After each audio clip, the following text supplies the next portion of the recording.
الحمد لله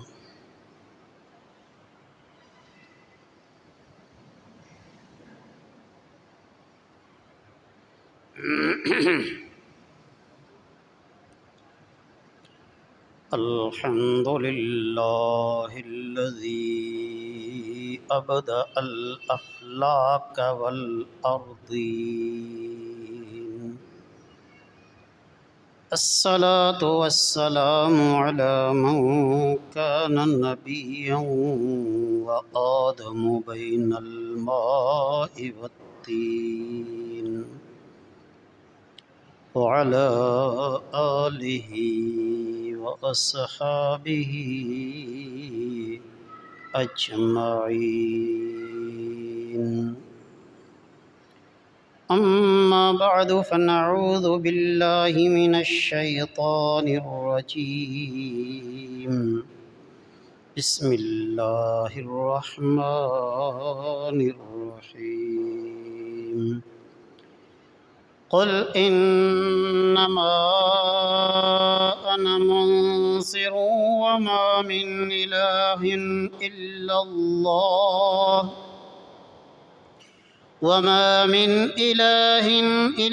الله الواحد القهار. رب السماوات والأرض وما بينهما العزيز الغفار. قل هو نبأ عظيم أنتم عنه معرضون.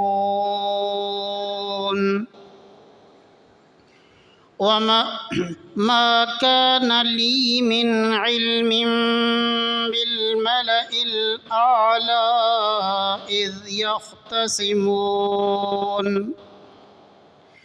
إن يوحى إلي